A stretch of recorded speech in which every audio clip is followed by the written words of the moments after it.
मैं दीप प्रज्वलन के लिए बुलाना चाहूँगा श्रीमान सरोज जी पहाड़िया, कृपया यहाँ आए और आचार्य श्री की तस्वीर के समक्ष दीप प्रज्वलन करें। ज्योति से ज्योति जलाते चलो, ज्योति से ज्योति जलाते चलो, धर्म की गंगा बहाते चलो। मैं मंगलाचरण के लिए बुलाना चाहूँगा श्रीमती सरोज देवी बगड़ा, कृपया यहाँ आवे, मंगलाचरण प्रस्तुत करें। बोलिए मुनि श्री अरिजीत सागर जी महाराज की जय। नमोस्तु गुरुवर। आप पधारे नगर हमारे, खुशी के दीप जलाएं बारे आ गई है, बारे आ गई है। गान बधाई हिल मिल गाए, मंगल पर्व मनाए, बारे आ गई है, बारे आ गई है। ओ गुरुवर आपको आना होता है किसी स्थान पर, ओ गुरुवर आपको जाना होता है किसी स्थान पर। पावन बने वो धरती, कलियां खुशी की खिले आन में, ओ पावन बने वो धरती, कलियां खुशी की खिले आन में। आपका स्वागत आप जचाए, श्रद्धा सुमन चढ़ाए, बारे आ गई है, बारे आ गई है।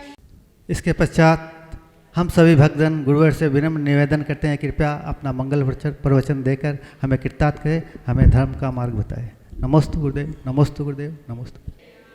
ओम नमः सिद्धेभ्यः।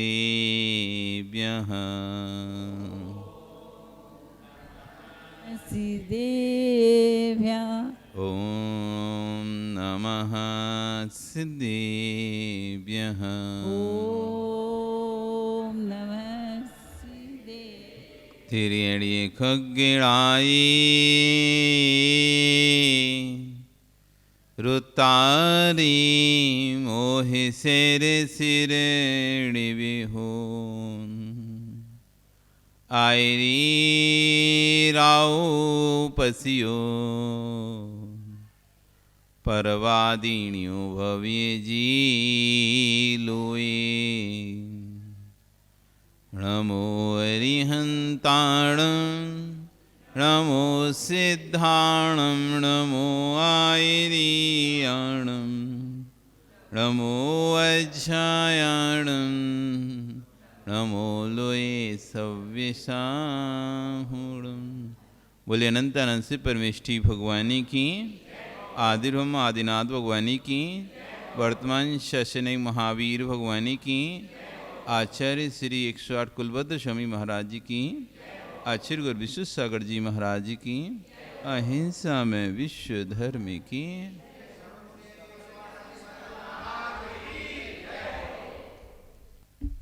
बंधु,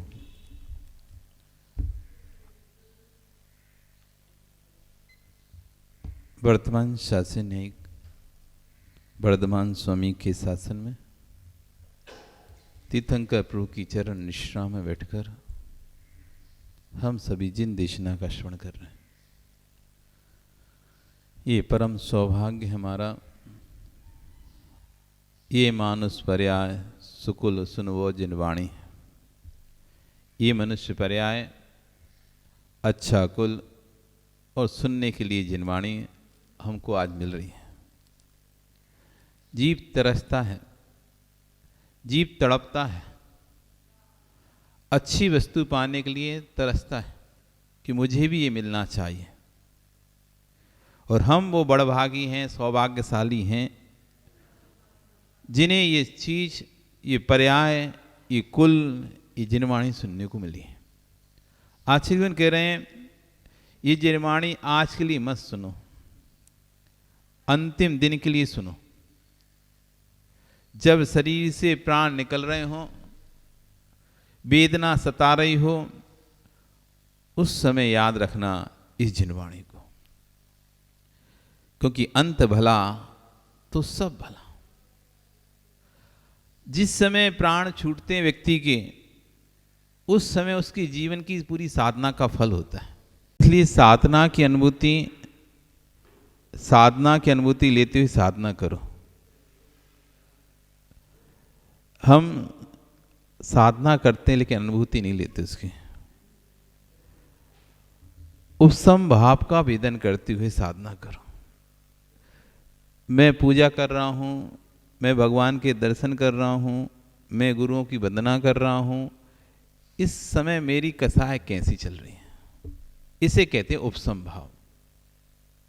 आचार्यवन समझा रहे हैं कि हे मुनिराज, आप दर्शन करने आए मंदिर में, कोई व्यक्ति ध्यान लगा के दर्शन कर रहा था और सामने खड़ा था, आपको भी वहीं पर दर्शन करना था, क्या करोगे? चिल्लाओगे सामने से हट, मुझे दर्शन करना है? कैसा व्यक्ति है देखो तो, मुनिराज को देखकर भी विनय नहीं कर रहा है, हट नहीं रहा है, गुस्सा करोगे?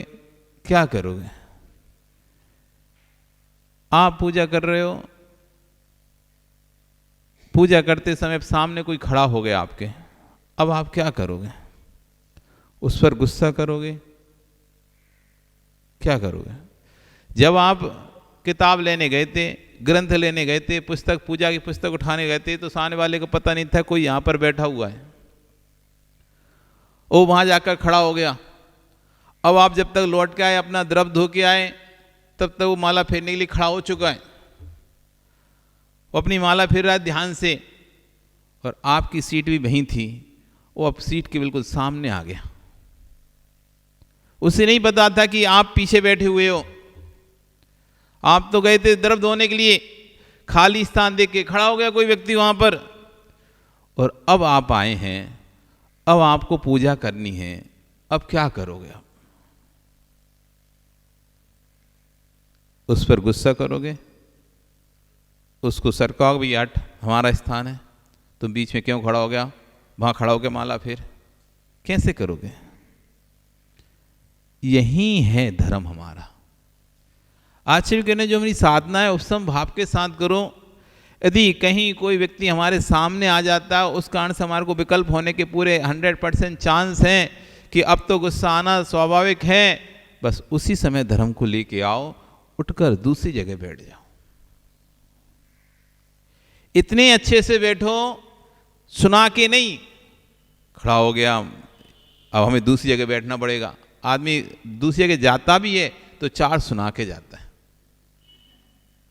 ऐसे नहीं जाता चुपचाप कि चुपचाप चला जाए, उससे 4 सुना के जाएगा। हमारी जगह थी तुम बैठ गए, और ऐसे गुस्से में उठा के अपनी थाली लेके, अपनी किताब लेके दूसरी जगह जाके बैठ जाएगा, पूजा करेगा। वो माला फेर रहा था, आपकी जगह पे आके बैठ के माला फेरने लगा, तो वो तो माला है, अब वो तो सोच के रखा कि जब तक मैं माला पूरी नहीं करूँ उठूंगा नहीं, और आपको उठ 2 बार बोले, वो नहीं उठा, आप गुस्सा में 4 सुनाए और अपनी थाली ले जाकर दूसरी रख के पूजन करने लिए। अपने भाव खराब किए, जो माला फेर रहा था उसके भाव खराब किए, जो आसपास लोग बैठे हुए थे उनके भाव खराब किए। ये मत समझना कि हम किसी व्यक्ति को बोलते हैं उसके और हमारे ही भाव खराब होते हैं। जो आसपास में सुनते हैं ना, उनके भी परिणाम खराब होते हैं। हम जो चर्चा करते हैं हमारे ही परिणाम खराब होते हैं। मात्र हमारे परिणाम खराब नहीं होते, जो हमारे आसपास बैठे होते हैं उन सब के परिणाम खराब होते हैं। इसलिए आचार्य कह रहे हैं ऐसे उठते वहां से किसी को पता भी नहीं चलता कि तुम यहां से उठ गए हो। भगवान तीर्थंकर जनेऊ की वंदना के लिए वंदना करने खड़ा था कोई श्रावक, तभी आपका प्रवेश हुआ। समझा रहे हैं साधुओं को, शिक्षा दे रहे हैं कि कोई भगवान की वंदना कर रहा था तल्लीनता के साथ, और तभी आपका प्रवेश हुआ। पूजा इतनी तल्लीनता से कर रहा था, उसे मालूम नहीं था। कि आप पीछे से आ रहे हो, आप खड़े हो। जो दर्शन करने आया उसे भगवान के दर्शन करना भी एक साधना थी। भगवान के दर्शन करना भी एक विज्ञान है, साधना है। हम भगवान के दर्शन के राग में यदि कसाय किए तो हम अविवेकी हैं। हम दर्शन आए थे कर्म काटने के लिए, दर्शन करने क्यों आए थे? कर्म काटने के लिए, और दर्शन के राग में ही कर्म का बंद करके चले गए। दर्शन करने क्यों आए थे? पूजन करने क्यों आए थे? कर्म काटने के लिए, कर्म क्षय करने के लिए आए थे। लेकिन उसी पूजा के राग में, उसी दर्शन के राग में कर्म बंद करके चले गए। हमको विवेक ही नहीं जगा। अब जिसको विवेक होगा वो सोचेगा, यदि मैं किंचित भी हलन चलन करता हूँ, मैं किंचित भी आवाज करता हूँ, किसी कुछ भी बोलता हूँ, तो सामने वाला जो पूजा कर रहा था तल्लीनता से, उसकी पूजा में विघ्न होगा। वह प्रभु की आराधना में तल्लीन था, उसके अंदर द्वंद्व चल जाएगा कि अरे महाराज आ गए, मैं क्या करूं, उठूं नहीं उठूं, जाऊं नहीं जाऊं, हिलूं डुलूं। अब क्या नियम लेके बैठा था, क्या भगवान जाने कि मैं जब तक पूजा करूंगा अपने स्थान से नहीं उठूंगा। अब तुम इस तरह से आए कि पूरे हवा में हल्ला, सभा में हल्ला हो गया। अब बेचारा ना उठे तो समस्या, उठे तो समस्या, तो विघ्न हो सकता है। तो आज उसकी एकता में विघ्न आया। शायद वह नियम लेके खड़ा होगा, मैं हिलूंगा नहीं, तो उसका नियम भंग होने वाला है। उसकी दृष्टि में पंच परमेष्ठी पूज्य थे, वह तो आपकी विनय करेगा, परंतु जोर से बोल दिया, अरे भाई तुझे पता नहीं है, मुझे दर्शन करना है। स्वामी दर्शन ही तो करना था, पर दर्शन करने के दर्शन करना, लेकिन दर्शन मिटाकर दर्शन नहीं करना। अपने परिणामों को में देखना कि जहाँ भी हमारे परिणामों में थोड़ा बहुत भी कसाय आता है, उन स्थानों से दूर हो जाना। अपने विशुद्धि को भंग करके दर्शन करने आए, यही तो करने आए थे कि जैसी समता हे प्रभु आपके अंदर है, उपसर्गों में संघर्षों में तुमने समता का भाव धरा। यही तो बोलते हो पार्श्वनाथ भगवान से, क्या बोलते हो? उपसर्गों में संघर्षों में तुमने समता का भाव धरा, कि उपसर्ग आने पर, संघर्ष आने पर आप अपनी समता में अडिग रहे, डिगे नहीं। ऐसी समता के परिणाम मेरे अंदर आए। उन्हीं समता परिणामों की प्राप्ति के लिए हम भगवान के पास आए थे, और वहीं हमने असमता के परिणाम कर लिए। जीव कहता है कि मैं तो किसी के कार्य में अंतराय नहीं डाला, किसी के कार्य में बाधा विघ्न नहीं डाली, पर उसको पता ही नहीं चलता। छोटी छोटी क्रियाओं से हमें अंतराय कर्म का बंद होता है। छोटे छोटे कार्यों से हमें अंतराय कर्म का बंद होता है। आप जा रहे हैं और आचार्य कह रहे हैं पक्षी भोजन कर रहे हैं, पक्षी दाना चुग रहे हैं, किसी स्थान पर आप देखते हैं ना, दाना डालते और बहुत सारे कबूतर और पक्षी एक स्थान पर खाते रहते हैं, चाहे कोई स्थान हो, मंदिर का छत हो या कोई गली हो, कोई चौराया हो, और हम दौड़ के उनको, हमको आनंद आता है उनको भगाने में, उड़ाने में, और हम दौड़ के जाते हैं और फुर्र उनको उड़ाते हैं, अथवा इतनी स्पीड से उधर से निकलते हैं, तेजी से निकलते हैं कि वो डर के मारे उड़ जाते हैं। ये भी अंतराय कर्म के बंध का कारण है। हमारे कारण से देखो निमित्त का बहुत बड़ा प्रभाव है। उपादान तो अपनी जगह प्रभावित है ही, लेकिन निमित्त भी बहुत असर करता है। हम सामने वाले के लिए यदि निमित्त बन रहे हैं तो हम करबंध के पात्र भी बन रहे हैं। हमारे निमित्त से हम जानते हुए भी कि मैं यदि ऐसे दौड़ के जाऊंगा तो नियम से इनको दाना चुगने में डिस्टर्ब होगा, ये नियम से उड़ेंगे, और फिर भी मैं जा रहा हूं तो नियम से मुझे पाप का बंध होगा। जब जब हम पर के कार्यों में विघ्न डालते हैं, वो अंतराय कर्म का बंद करता है। आचार्य वन कह रहे हैं कितनी रफ्तार से निकल पड़े, चिड़िया दाना चुग रही थी, वे भयभीत होकर उड़ गई, उनके भोजन अंतराल पड़ा कि नहीं पड़ा। ध्यान दो जिनवाणी क्या कह रही है, तीर मंद ज्ञाता ज्ञात भावादि गण वीर विशेष तद विशेष सभ्य। तीव्रता से मंदता से, ज्ञात भाव से, अज्ञात भाव से, अधिकरण आधार से और शक्ति से कर्म में विशेषता होती है। एक ही कार्य को बदलने के अलग अलग कार्य भाव हैं, अलग अलग विधि हैं। किस भाव से, ज्ञात से, अज्ञात से, इससे कर्म की विशेषता बनती है। मतलब कर्म कितनी ताकत से हमारे आत्मा में बंधेगा, कितनी ताकत से फल देगा, ये सब निर्भर करता है तीव्र मंद ज्ञात अज्ञात, तीव्रता से, मंदता से, ज्ञात भाव से, अज्ञात भाव से, शक्ति से। कैसे आपने अधिकरण से, कैसे आपने किसी कार्य में डाला है। भाव अच्छे थे, ज्ञानी ने कहा कि अभी थोड़ा रुक जाओ, रुक करके कमंडल में पानी भरना। क्यों? अभी हमारे चौकी में देरी है। तुमने दानांतराय कर्म का बंद कर लिया। हमारा व्यक्ति अभी तक आया नहीं है, जब वो आएगा तब महाराज के कमंडल में पानी भरना। समय हो चुका था, पानी तैयार था, सिर्फ रोक इसलिए रहे हैं कि हमारे घर के लोग अभी कपड़ा पहन के नहीं आए। अभी हमारे घर के सदस्य कपड़ा पहन के नहीं आए, इसलिए 15 मिनट लेट कर दो, 10 मिनट लेट कर दो। आश्चर्य बन के रहे, ये आप दानांतराय कर्म का बंद कर लिए। स्वतः लेट होता तो बात अलग थी, कार्य कर रहे थे, समय भूल गए, घड़ी पर ध्यान नहीं दे पाए, लेट हो गया देने में। लेकिन यहां पर तुमको पता था सब व्यवस्थाएं तैयार हैं, लेकिन रोक किस लिए रहते? मेरे परिवार के सदस्य नहीं आए हैं, इसलिए भी कोई नहीं जाना। ये हमने दानांतराय कर्म का, तूने दानांतराय कर्म बंद किया, भोगांतराय कर्म का बंद कर दिया। दूसरे के चौके में तैयार हो चुके थे, अपना चौका तैयार नहीं हुआ था, तो कह दिया ये कोई पानी लेकर नहीं, अभी हमारा चौका तैयार होना है। पानी लेकर जा रहा था, तूने कमंडल देरी से भरवाए, तूने कालातिकरण किया। उमा स्वामी महाराज कह रहे हैं तूने दानांतराय कर्म का बंद कर लिया, लाभांतराय कर्म का बंद कर लिया। महाराज जी भाव तो अच्छे थे, लेकिन काल का अतिक्रमण किया। भाव अच्छे नहीं थे, तेरी स्वार्थ दृष्टि थी कि मेरे तो भाव अच्छे थे महाराज, सब लोग आ जाएं, इसलिए मैं तो सोच रहा था कि सब लोग आ जाएंगे तब पड़गा लें। तो आचार्य कह रहे हैं भाव अच्छे नहीं थे, स्वार्थ दृष्टि थी कि जिनसे राग था तू चाहता था कि वो मेरे चौके में रहें, इसलिए तुम उसको बाधा विघ्न कर रहे थे, लेट कर रहे थे। बंद तो होगा।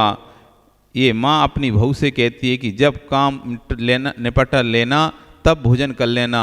ये तो घर की व्यवस्था है, घर की तो व्यवस्था है, तेरे घर की व्यवस्था है, यहाँ कर्म की व्यवस्था कुछ दूसरी है। यदि हम घर के किसी भी सदस्य को, चाहे नौकर हो चाहे घर का कोई सदस्य हो, समय होने पर भी उससे कहते हैं पहले एक काम हाथ का निपटाओ फिर भोजन करना, 1 घंटे बाद कर लेना, कुछ नहीं हो जाए, 1 घंटे में कोई मर नहीं जाओगे तुम। इस तरह से हम उसके जो समय निश्चित निर्धारित समय किया गया था, उस समय में यदि उसे भोजन नहीं देते हैं और उसको कहते हैं बाद में देंगे, तो ये भी एक अंतराय कर्म का बंध है। हमारा घर की व्यवस्थाएं भिन्न है, व्यापार की व्यवस्थाएं भिन्न है।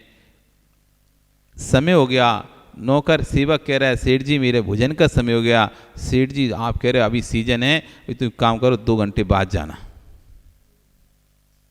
अभी सीजन चल रहा है, अभी ग्राहकी बहुत है, अभी मत जा, अभी नहीं जाने देंगे, अभी छुट्टी नहीं दे रहे, 2 घंटे बाद जाना। वो कह रहा है सेठ जी भूख लग रही है, 2 घंटे बाद खा ला, अभी एक काम कर थोड़ा सा कुछ खा ले, फिर 2 घंटे बाद जाना खाना खाने। आश्चर्य कह रहे हैं समाज व्यवस्था हो सकती है, आपके व्यापार की व्यवस्था हो सकती है, आपकी घर की व्यवस्था हो सकती है, लेकिन कर्म ये कहेगा आपने निश्चित समय पर उसे भोजन नहीं दिया है, आप अंतराय कर्म का बंद कर लिए।